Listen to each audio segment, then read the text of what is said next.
An old tale, 3,000 years old to be exact.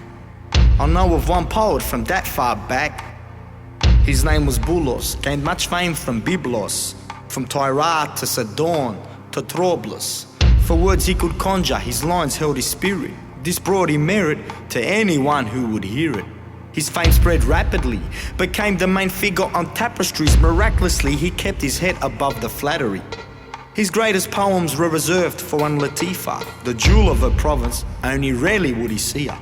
A princess of such beauty to explain would be futile. Slick, I'm not his man. My skills are hardly worth your while. They would meet by the moon. They bore a love which was secret, the one he'd one day sleep with, caress gently in the evening. The king grew angry when he learned of his daughter's passion. At the time this was hip, but this was more than fashion. Much more than a young princess who wanted some love local. He loved her not for her status and she not for his vocals. The king couldn't find her lover, but he knew he was no prince. So he locked her in her chambers as she vowed to slit her wrists.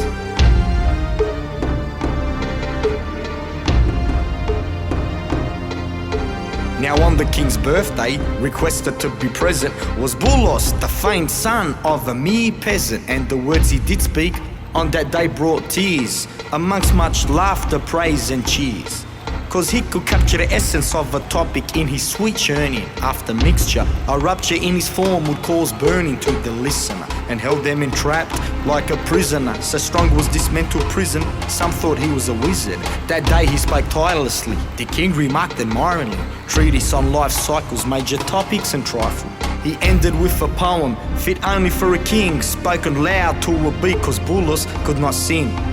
I won't go into the details, but picture the king in bright mail blade, gleaming, dragon falling, hordes of treasure won.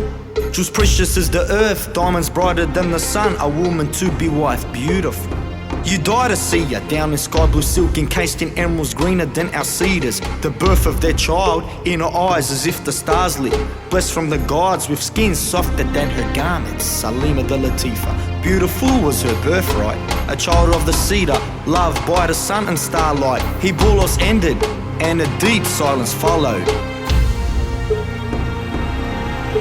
Then bellows from the nobles in the golden halls hollow. The king was mad, flabbergasted, exaggerated. Said, anyone think in my kingdom is yours, just name it.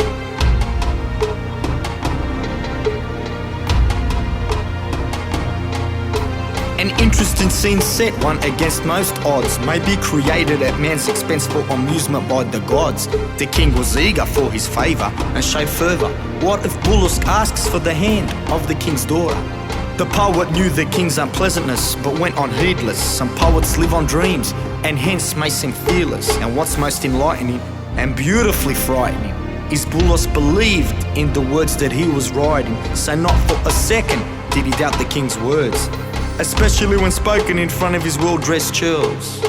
In total silence he asked proud and boldly for Salima's hand in marriage, though only if she wished.